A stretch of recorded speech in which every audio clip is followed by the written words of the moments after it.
जय हिंद दोस्तों। आइए दोस्तों, आज जो है 10th क्लास के एनसीईआरटी के एक्सरसाइज या प्रश्नावली जो है 1.2 को हम सॉल्व करते हैं। तो पहला क्वेश्चन देखिए दोस्तों, बोलता है निम्नलिखित संख्याओं को अभाज्य गुणनखंडों के गुणनफल के रूप में व्यक्त कीजिए। तो यहाँ पर जो प्रश्नावली है, प्रश्नावली वो कितनी है दोस्तों? तो 1.2 है। इसके पहले क्वेश्चन को देखते हैं। फर्स्ट नंबर क्वेश्चन है दोस्तों, ठीक है। फर्स्ट नंबर क्वेश्चन में क्या कहा गया है? तो क्वेश्चन नंबर फर्स्ट का फर्स्ट है 140, ठीक है। इसका अभाज्य गुणनखंड करना है। आइए देखते हैं कि अभाज्य गुणन कैसे किया जाता है। तो हम क्या करेंगे, छोटे से छोटे नंबर से इसको डिवाइड करेंगे। तो ये 70 आ जाएगा, फिर ये 2 से डिवाइड होगा 35 हो जाएगा, और फिर 5 से डिवाइड होगा तो 7 हो जाएगा। इसी को दोस्तों सिर्फ जो है अभाज्य गुणनखंड के रूप में लिख देना है। 140 बराबर हो गया 2 गुना और 5 गुना 7 बराबर लिख सकते हैं 2 पर पावर 5 इंटू 7 इंटू 5 इंटू 7। तो ये लिख सकते हैं। अर्थात इस तरह से जो है 140 का हमने अभाज्य गुणनखंड लिख दिया दोस्तों। आइए इसके क्वेश्चन नंबर 2 को सॉल्व करते हैं। इसी का फर्स्ट का 2, तो ये था 156। अब 156 का हमको करना है अभाज्य गुणनखंड, ठीक है दोस्तों। आइए रफली इधर करके देखते हैं, फिर मैं यहाँ पर लिख दूंगा। अर्थात 156 बराबर क्या क्या है वो देखेंगे। तो 156 है दोस्तों, ये हो जाएगा 156। इसका आप कर दीजिए गुणनखंड। ये 2 से कैंसिल होगा, 7 बार में 78 हो जाएगा। फिर 2 से कितना होगा, 39 हो जाएगा। फिर 3 से कितना हो जाएगा, तो यह 13 हो जाएगा दोस्तों, ठीक है। कितना हो जाएगा, 13 हो जाएगा। अब इसको लिख कैसे सकते हैं? तो इसको लिख सकते हैं 2 गुना 3 गुना लिख सकते हैं 13, अर्थात 2 पावर 2 इंटू 3 इंटू 13। इस तरह से क्वेश्चन नंबर फर्स्ट का सेकंड सॉल्व हो गया दोस्तों। आइए दोस्तों इसी का थर्ड नंबर क्वेश्चन क्या है वो देखते हैं। तो इसका थर्ड नंबर क्वेश्चन कहता है 38 25। अब इसका गुणनखंड करते हैं, थर्ड इसको अरेंज करते हैं दोस्तों। देखिए, तो लिखा है 38 25। इसका गुणनखंड कैसे होगा? तो सबसे पहला नंबर जो गुणनखंड के लिए रेडी है वो 3 है दोस्तों। इसको 3 से आप जो है कैंसिल करने का प्रयास कीजिए। देखिए, 1 टाइम में 3, फिर क्या हो जाएगा, ये 2 टाइम में 6, 2 आ गया 7, और ये हो गया कितना 5। तो उसी प्रकार से अगला फिर देखिए 3 से ये डिवाइड हो रहा है 4 टाइम्स में, फिर 2 टाइम्स में और 5 टाइम्स में। फिर देखिए अब जो है किससे डिवाइड हो रहा है दोस्तों? तो आप देख रहे हैं लास्ट में 5 है, इसका मतलब ये 5 से डिवाइड होगा। तो ये हो गया 85 टाइम में। फिर 5 से डिवाइड होगा ये, ठीक है दोस्तों, 17 टाइम में। अर्थात इस प्रकार इसका अभाज्य गुणनखंड हुआ। तो मैं सिर्फ इसको अरेंज कर देता हूँ। 38 25 बराबर हो गया 3 गुना 5 और गुना 5 और गुना कितना हो गया दोस्तों, 17, ठीक है दोस्तों। अब इसको थोड़ा अरेंज कीजिए, 3 पर पावर 2, 5 पर पावर 2 और गुना कितना हो गया 17। इस प्रकार इसका जो है अभाज्य गुणनखंड हमने निकाला दोस्तों। आइए इसी का क्वेश्चन नंबर 4 बचा हुआ है दोस्तों, देख लेते हैं क्या कहता है। तो 4 नंबर क्वेश्चन, उसी फर्स्ट का जो है ये 4 नंबर क्वेश्चन है। क्वेश्चन कहता है 500 जो 50 है दोस्तों, 505 सॉरी दोस्तों, 505। इसका जो है अभाज्य गुणनखंड हम लोग करते हैं, क्या मिलता है वो देखिए पहले। 505 का अभाज्य गुणनखंड क्या हो सकता है? जैसा कि आपको दिख रहा है ये 5 से डिवाइड होगा 1001। फिर देखिए दोस्तों ये किससे डिवाइड होगा? तो यह 7 से डिवाइड हो रहा है। कितने टाइम्स में हो रहा है? 143 बार में। फिर देखिए दोस्तों ये किससे डिवाइड हो रहा है? तो आप जरा ध्यान से देखिए दोस्तों, ये 11 से डिवाइड होगा एक बार में, और ये हो जाएगा 3 बार में। अब ये डिवाइड नहीं हो रहा है, तो इसको हम कैसे अरेंज करेंगे? 505 बराबर हो गया 5 गुना 7 गुना 11 और गुना लिख सकते हैं दोस्तों 13। अर्थात इस प्रकार हम इसको अरेंज कर सकते हैं। आइए उसी का जो है क्वेश्चन नंबर फर्स्ट का जो है 5 नंबर देखते हैं। 5 नंबर क्या कहता है दोस्तों, आइए। तो क्वेश्चन है 5 नंबर 7429। इसका हमको करना होगा अभाज्य गुणनखंड दोस्तों। तो इसका अभाज्य गुणनखंड क्या करना होगा, कैसे करना होगा वो देखते हैं। तो ये 7229 है, इसका गुणनखंड हम कैसे कर सकते हैं? तो सबसे पहले ये इतनी बड़ी नंबर है कि हम 17 से कैंसिल करते हैं, 437 टाइम्स में कैंसिल हो जाता है। फिर एक बड़ी नंबर 19 से कैंसिल होगा कितने टाइम में? 23 बार में, ठीक है। यही इसका अभाज्य गुणनखंड होगा। अर्थात 74 29 बराबर लिख सकते हैं 17 गुना 19 और गुना कितना होगा दोस्तों 23। कितना हो जाएगा 23, अर्थात यहाँ पर हम लिख देते हैं 23। इस प्रकार जो है मैंने इसका अभाज्य गुणनखंड किया। तो इसका जो है प्रश्न नंबर फर्स्ट जो था प्रश्नावली 1.2 का ये। तो चलिए दोस्तों प्रश्नावली 1.2 का क्वेश्चन नंबर 2 सॉल्व करते हैं। कहता है पूर्णांकों के निम्नलिखित युग्मों के एचसीएफ और एलसीएम ज्ञात कीजिए तथा इसकी जांच कीजिए कि दो संख्याओं का गुणनफल बराबर एचसीएफ गुना एलसीएम है। पहला नंबर इसका क्या है क्वेश्चन, मतलब 2 का जो फर्स्ट नंबर है वो वैल्यू कितना है 26 और जो है दोस्तों वह 91 है। तो आप क्या कीजिएगा 26 का पहले गुणनखंड कर दीजिए अभाज्य गुणनखंड, तो इसको लिख सकते हैं 2 गुना 13 और 91 को देखिए क्या लिख सकते हैं 7 गुना 13 अभाज्य गुणनखंड में। अब यहाँ पर क्या है तो हमको दो संख्याओं का एलसीएम और एचसीएफ दोनों चाहिए। जब एलसीएम फाइंड करते हैं किसका 26 और जो है 26 और 91 का, तो क्या होगा जो कॉमन पार्ट है जो दिख रहा है उसको एक ही बार, बाकी बस शेष सबको लिख देते हैं। तो 2 गुना 7 और गुना कितना लिखते हैं 13। जब इसको मल्टीप्लाई करते हैं तो यह आ जाता है 182। अब क्या करते हैं एचसीएफ फाइंड करते हैं किसका 26 और जो है 91 का एचसीएफ क्या होगा। तो जो कॉमन पार्ट है ये जो कॉमन पार्ट देख रहे हैं वही इसका क्या हो जाएगा, वह हो जाएगा क्या तो एचसीएफ, अर्थात 13 जो है इसका हो जाएगा एचसीएफ दोस्तों। ठीक है 13 क्या हो जाएगा इसका एचसीएफ हो जाएगा। ठीक है दोस्तों, आइए अब हम क्या करते हैं जांच करते हैं। जैसा कि हमको पता है हम जानते हैं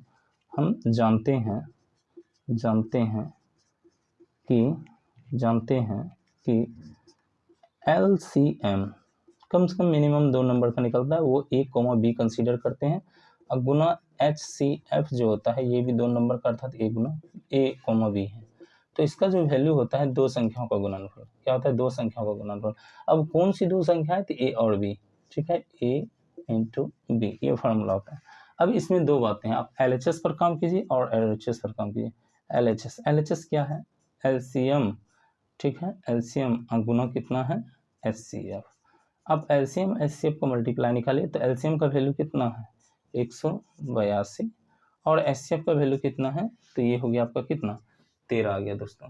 जब आप इन दोनों को मल्टीप्लाई करते हैं, ठीक है 182 और जो है आप जाकर ये 13 का एचसीएफ का मल्टीप्लाई करते हैं तो वैल्यू आपको क्या मिलेगा, तो मल्टीप्लाई करके देखते हैं दोस्तों। 182 और गुना करना है 13, तो 3 दूना 6 24, 2 बचा 6 3 2 5, फिर क्या होता है 2, ये हो गया 8 और ये हो गया 1, 6 6 13 और 1, अर्थात यहाँ पर जो है 13 और ये हो जाएगा कितना 2 हो जाएगा। तो यहाँ पर मल्टीप्लाई करने पर कितना मिल गया 2366। तो 2366 इन दोनों को मल्टीप्लाई करने को होगा जब हम LHS सॉल्व किए दोस्तों।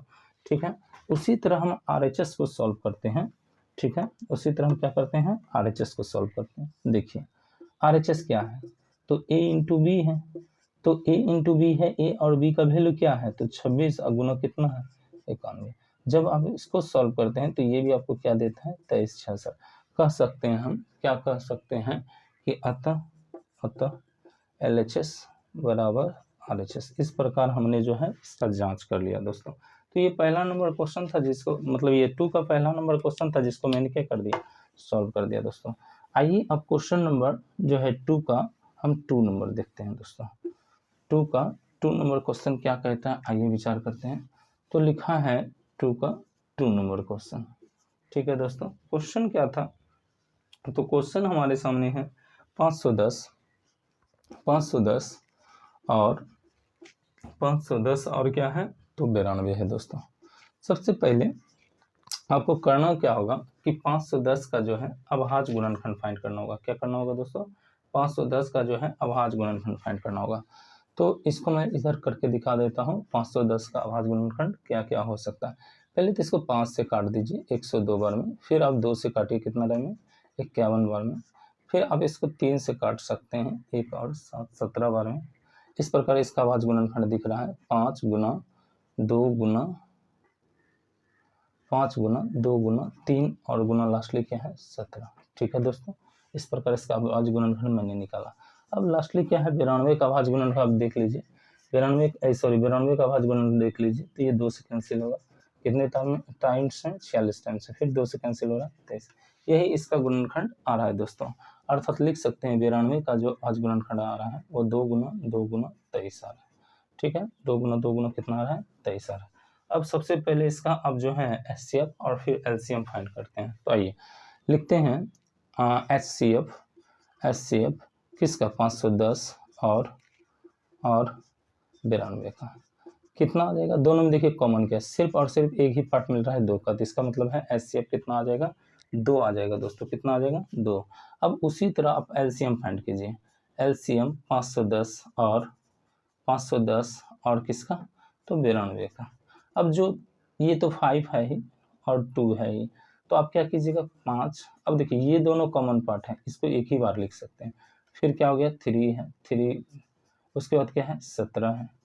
उसके बाद देखिए ये पार्ट कॉमन नहीं था तो इसको भी आप इसके साथ लिखिएगा। मल्टीप्लाई कितना है 23। तो टोटल मिलकर आपको क्या क्या मिला दोस्तों, तो 2 टाइम्स मिला है, फिर 5 मिला है, फिर 3 मिला है, और फिर 17 मिला है और 23 मिला है। इन सारे नंबर को यदि आप गुणा करते हैं तो आपको वैल्यू जो मिलेगा वो टोटल मिलेगा 23,460 मिलेगा दोस्तों। आप गुणा करके चेक कर सकते हैं, ठीक है, आप चेक कीजिएगा दोस्तों। अब हम करेंगे जांच। तो जांच के लिए हम क्या करते हैं, जांच के लिए करते हैं, हम जानते हैं कि जो LCM होता है 2 नंबर का, ठीक है, और जो HCF होता है 2 नंबर का, इन दोनों में रिलेशन है बुक के अकॉर्डिंग A इंटू बी होता है। मतलब HCF गुना LCM बराबर 2 संख्याओं का गुणनफल। आप LHS पर काम कीजिए। LHS क्या है, LCM और गुना है HCF। अब LCM और HCF आया कितना है दोस्तों, तो देखिए LCM आया है 23,460 और जबकि HCF आया है 2। इन दोनों को जब आप गुना करते हैं तो आपको कितना मिलता है 46,920 मिल जाता है दोस्तों। ये आप किसको सॉल्व किए हैं, LHS वाले पार्ट को। अब RHS वाले पार्ट को सॉल्व कीजिए दोस्तों। RHS में क्या है A इंटू बी, मतलब 2 संख्याओं का गुना। तो 2 संख्याएं क्या क्या है 510 और गुना है 92। जब आप इसको गुना करते हैं दोस्तों तो आपको मिलते हैं कितनी 46,920। इस प्रकार जो है अतः LHS बराबर RHS हम लिख सकते हैं, ठीक है दोस्तों। तो यह जो है 2 का सेकेंड नंबर क्वेश्चन था। जो तो आइए दोस्तों आज देखते हैं प्रश्न जो है बली 1.2 का 2 नंबर क्वेश्चन का जो है थर्ड नंबर पार्ट। 2 नंबर का क्या देखते हैं, थर्ड नंबर में क्या है 336 और जो है 54 है दोस्तों। तो इसका पहले आप क्या कीजिएगा 336 का आवाज गुणनखंड कर लीजिए। 336 का आवाज गुणनखंड क्या मिलेगा दोस्तों, 2 से कटाइए 1, 6 और 8, 168 फिर कटाइए कितना 8 और 4 84 मिलेगा। फिर मिलेगा कितना तो 4 और 42 मिल जाएगा दोस्तों। फिर 2 से 21 और फिर लास्टली जो है 3 से कटाएंगे कितना मिल गया 7। तो यहाँ पर क्या देख रहे हैं कि 2 पर पावर हो गया कितना 4, फिर है 3 और कितना हो गया दोस्तों 7। अब 54 का आवाज गुणनखंड करने पर क्या मिलेगा, तो 2 1 पहले देख लीजिए 54 का आवाज गुणनखंड क्या क्या होगा। 2 से कटाइएगा 7 मिल जाएगा दोस्तों, फिर 3 से कटाइएगा 9 मिलेगा, फिर 3 से कटाइएगा 3 मिल जाएगा, अर्थात 2 गुना 3 पर पावर 3 मिल गया दोस्तों, ठीक है। अब हम क्या करेंगे तो इसका हम निकालेंगे LCM और HCF फाइंड करेंगे, ठीक है दोस्तों। तो आइए सबसे पहले HCF फाइंड करते हैं किसका 336 और जो है 54 का, किसका 54 का। इसका फाइंड करेंगे। देखिए 2 यहाँ भी है एक पार्ट और यहाँ पर 2 4 गो है, तो एक टाइम 2 कॉमन आ गया। यहाँ पर 3 एक बार है, यहाँ 3 3 बार है, तो ये इसका मतलब यहाँ भी एक बार कॉमन है। तो ये क्या हो गया 6 हो गया वैल्यू HCF। LCM का वैल्यू देखिए दोस्तों, LCM किसका LCM फाइंड कर रहे हैं 336 और 54 का LCM हम फाइंड कर रहे हैं दोस्तों। तो 2 को 4 बार पहले लिख देते हैं, उसके बाद 3 को 3 टाइम्स लिख देते हैं और फिर जो है 7 1 टाइम्स है दोस्तों। अब इसको मल्टीप्लाई कीजिए, जब इसका वैल्यू निकालिएगा तो क्या हो जाएगा 8, इसका वैल्यू निकल जाएगा 27 और इसका वैल्यू निकल जाएगा 7 है दोस्तों, ठीक है दोस्तों। अब इन सारे का अब जो है मल्टीप्लाई कर लीजिए तो मिलेगा कितना 3024 मिल जाएगा। कितना मिल जाएगा 3024 यस 3024 मिलेगा दोस्तों, ठीक है। अब यहाँ पर जो हम जांच करते हैं, जांच क्या कर सकते हैं, तो जैसा कि हमको पता है HCF और LCM का जो 2 नंबर का मल्टीप्लाई होता है वो क्या होता है LCM, ये हो गया A, B, तो वैल्यू हो जाएगा कितना A गुना B। अब देखिए यहाँ पर हम क्या करेंगे, पहले LHS पर काम करेंगे। LHS क्या है HCF और गुना है LCM। HCF आपका क्या है दोस्तों, तो जैसा कि आप इसमें देख रहे हैं HCF का वैल्यू कितना आया है तो 6 आया है और LCM का वैल्यू कितना है तो 3024 आया है। जब आप इन दोनों को मल्टीप्लाई कीजिएगा दोस्तों तो आपको मिल जाएगा 18,144 मिल जाएगा, ठीक है दोस्तों 18,144। ये LCM पर काम करने पर मिला। अब RHS पर काम कीजिए, सॉरी LHS पर काम करने पर मिला। अब RHS पर काम कीजिए तो A गुना B लेना है। 2 नंबर है 336 और दूसरा क्या है 54। जब आप इसको मल्टीप्लाई कीजिए तो ये भी हो जाएगा कितना 18,144। अतः कह सकते हैं यहाँ पर जांच हो गया, LHS बराबर कितना होगा दोस्तों, RHS होगा। ठीक है दोस्तों, तो यह 2 नंबर का जो है प्रश्न नंबर मैं 2 सॉल्व कर सॉरी इसको थर्ड में सॉल्व कर चुका हूँ। आइए अब क्वेश्चन नंबर 4 देखते हैं, 4 क्या कहता है।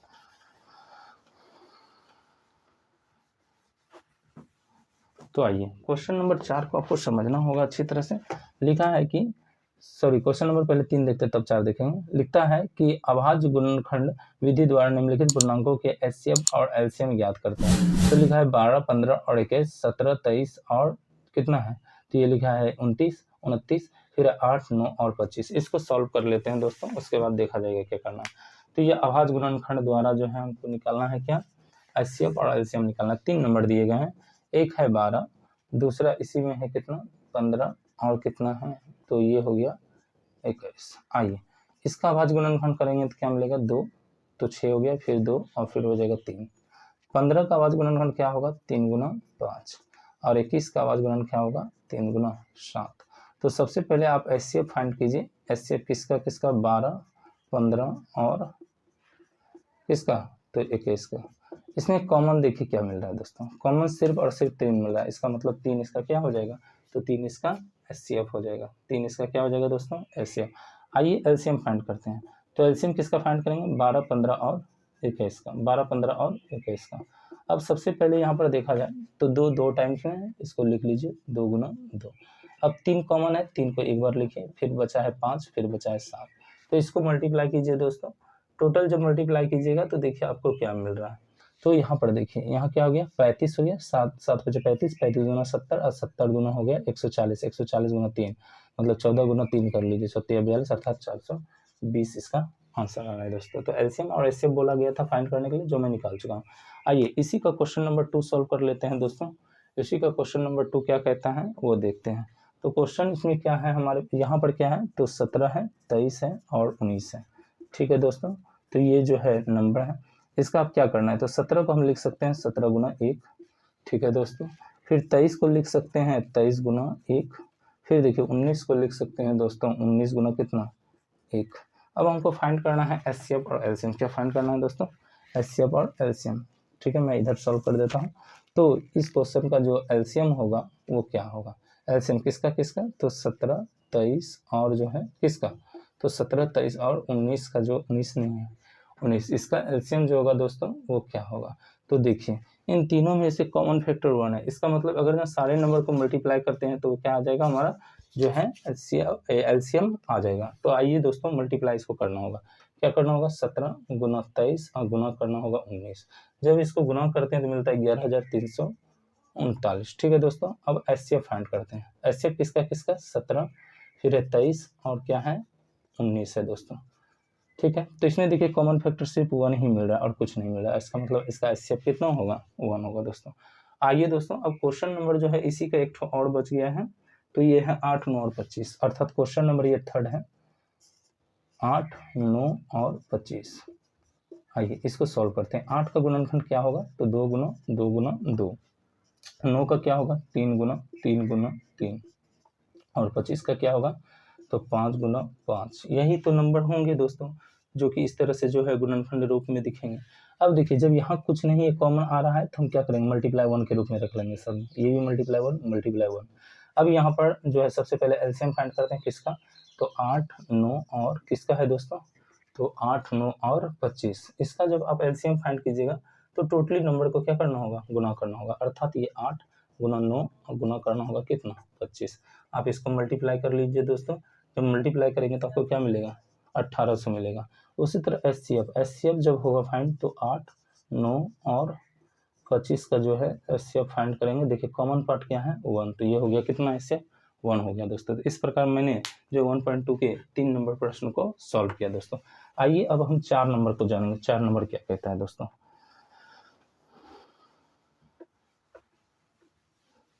चलिए आइए तो इसी का क्वेश्चन नंबर 4 क्या कहता है वो अच्छी तरह से समझते हैं।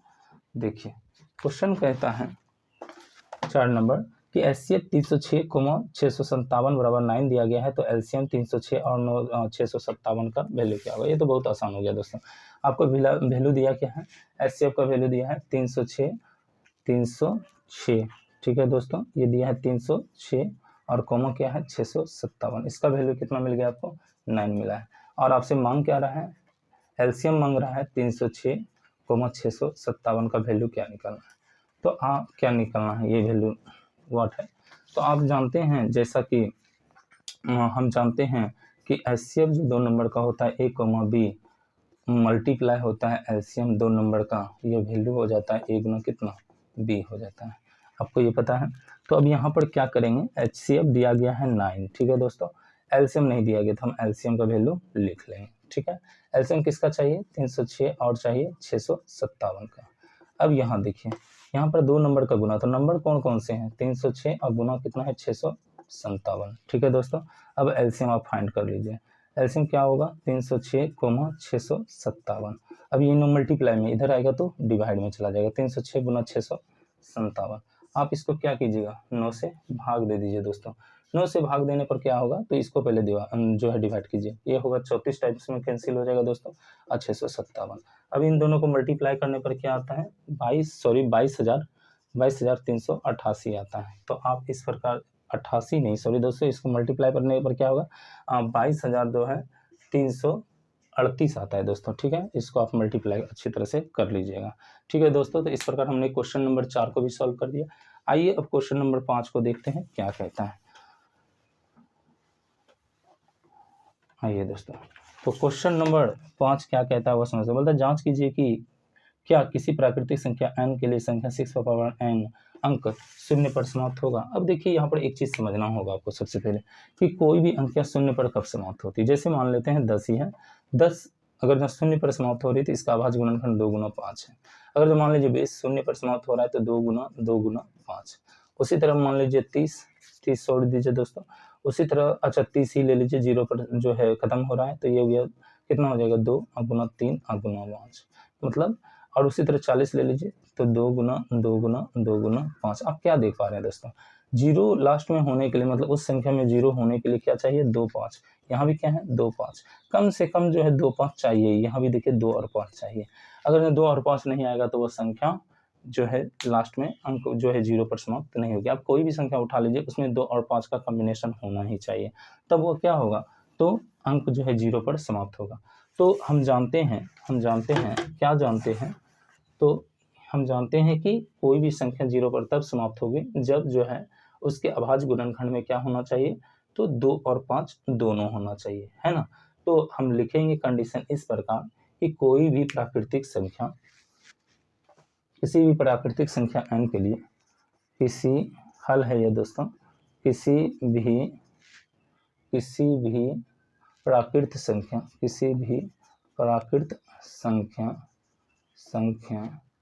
n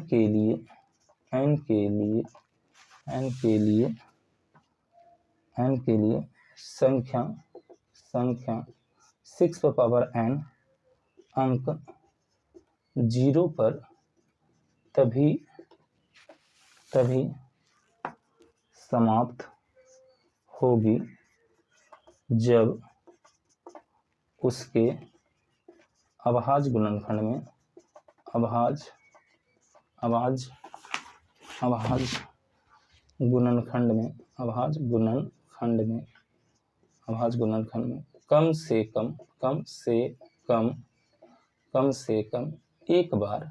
कम से कम एक बार 2 गुना 5 हो। इसलिए 6 पर पावर n का अभाज्य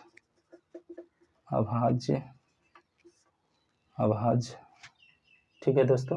तो ये हो गया 6 पर पावर n का अभाज्य गुणनखंड बराबर क्या लेंगे तो 6 पावर n है, इसको लिख सकते हैं 2 गुना कितना 3 पर पावर हो जाएगा n, अर्थात हो सकता है दोस्तों 2 पर पावर n और गुना हो जाएगा 3 पावर क्या n।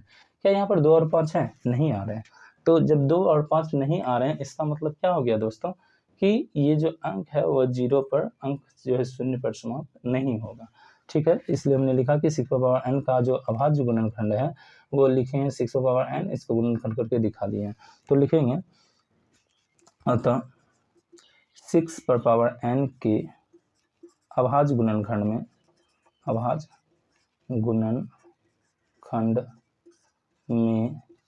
2 गुना 5 नहीं आता है, ठीक है, नहीं आता है।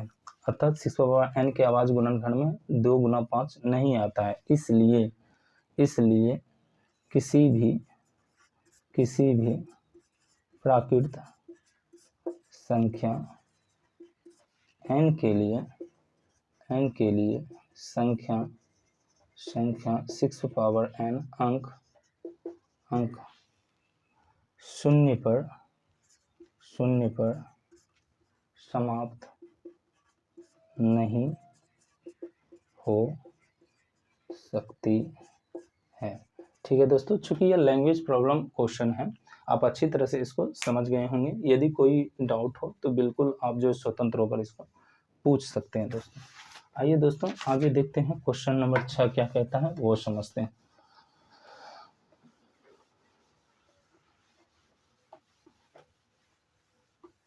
आइए दोस्तों, अब क्वेश्चन नंबर हम जो है 6 को समझने का प्रयास करते हैं कि 6 कहता क्या है और हमको सॉल्व कैसे करना। लिखा है, व्याख्या कीजिए कि 7 गुना 11 गुना 13 प्लस 13 और 7 गुना 6 गुना 5 गुना 4 गुना 3 गुना 2 गुना 1 प्लस 5 जो है अभाज्य संख्या क्यों है। तो अभाज्य संख्या, सबसे पहले आप अभाज्य संख्या समझ लीजिएगा। ये क्वेश्चन नंबर कितना है दोस्तों, ये क्वेश्चन नंबर 6 है। तो अभाज्य और भाज्य संख्या क्या है, हमसे पूछा गया कि भाज्य संख्या क्यों है। तो भाज्य संख्या होता क्या है, भाज्य संख्या जिसका जो है मतलब जिसको भाग दो या दो से अधिक नंबरों से दे सके। जैसे देखिए दोस्तों, यहाँ पर 4 है, इसका गुणनखंड क्या क्या है, या इसको किस किस नंबर से हम जो है भाग दे सकते हैं। एक तो 1 से भाग लग रहा है, 2 से लग रहा है और 4 से लग रहा है, इसका मतलब ये 3 नंबर से हो रहा है। उसी तरह अब देखिए 6 को, तो 6 किन किन नंबरों से जो है डिवाइड हो रहा है, 1 2 3 और खुद 6 से भी डिवाइड हो रहा है। उसी तरह आप 8 लीजिए दोस्तों, तो क्या क्या नंबर से डिवाइड हो रहा है, 1 से होगा, 2 से होगा, 4 से होगा, फिर 8 से होगा। तो ये देखिए 2 से क्या है, ज़्यादा नंबरों से डिवाइड है, जो कि अभाज्य जो संख्या है। अब संख्या जैसे 2 लेते हैं, ये सिर्फ 1 और 2 से डिवाइड है, मतलब 1 और स्वयं से। उसी तरह 3 लीजिए, या 1 और 3 से। 5 लीजिए, 1 और 5 से। तो ये दोनों जो है ये अभाज्य संख्या है, जबकि ये भाज्य संख्या है। आपको इन दोनों में अंतर समझ में आ गया होगा दोस्तों। आइए अब क्वेश्चन नंबर 6 को सॉल्व करते हैं। देखिए पहले क्वेश्चन नंबर 6 बनता कैसे है। तो लिखा है, व्याख्या करना है हमको। नंबर क्या है पहला, तो पहला नंबर मिला है 7 गुना 11 गुना 13 और प्लस कितना है, 13 है दोस्तों। आप इसमें से 13 कॉमन ले लीजिए, 13 कॉमन ले लीजिए तो बचा क्या, 7 गुना 11 गुना 1 और प्लस बच गया 1। तो देखिए 11 से 77 और प्लस हो गया 1, 78। अब देखिए यहाँ पर ये जो 13 है दोस्तों, ये 1 और 13 से डिवाइड होगा, परंतु 78 देखिए 1 से भी डिवाइड हो रहा है, 2 से भी डिवाइड हो रहा है और फिर 3 से भी डिवाइड हो रहा है। तो 1 से ज़्यादा जो है संख्याओं से क्या हो रहा है, डिवाइड हो रहा है। इसका मतलब यह जो संख्या है, ये संख्या क्या है दोस्तों, तो एक भाज्य संख्या। यह संख्या एक भाज्य संख्या है।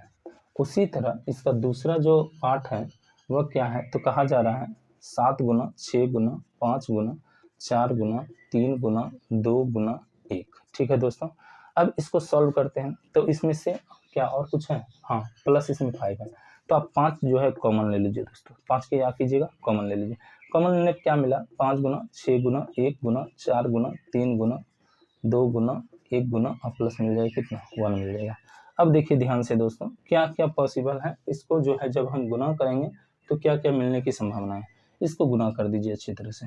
तो लिखा है 2 गुना 3 तो हो गया 6, 6 चौके 24 और 24 गुना 6 कर लीजिए दोस्तों।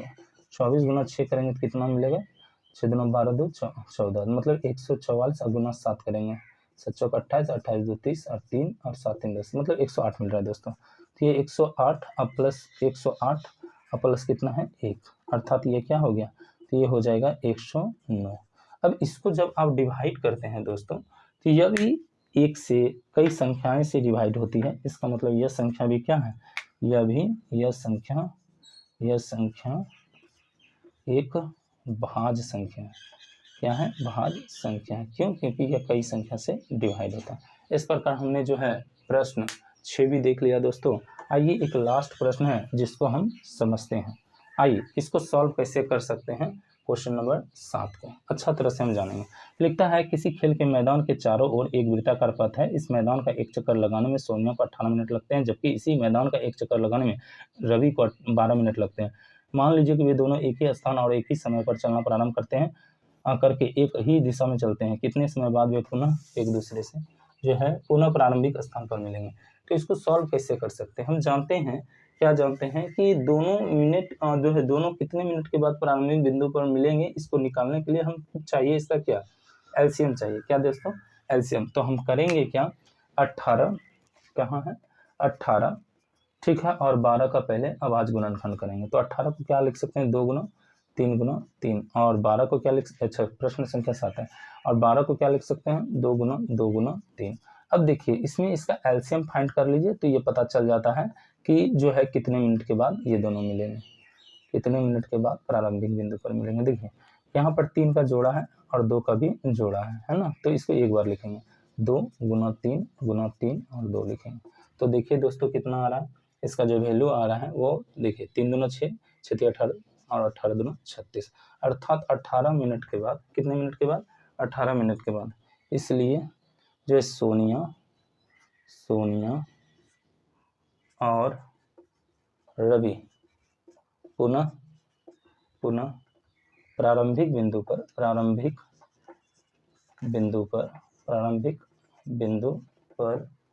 जो है 36 मिनट के बाद, 36 मिनट के बाद मिलेंगे। ठीक है दोस्तों, तो इस प्रकार जो है मैंने इस चैप्टर को पूर्णतः समाप्त कर दिया है। यदि कोई डाउट हो, जो है कोई क्यूरीज हो, तो आप कमेंट जरूर करें और ज़्यादा से ज़्यादा दोस्तों तक इसे फैलाने का प्रयास करें दोस्तों, ताकि यह अन्य लोगों को भी जानकारी हो सके। ठीक है दोस्तों, तो लाइक करें, सब्सक्राइब करें और शेयर करें। इस वीडियो को देखने के लिए बहुत बहुत धन्यवाद।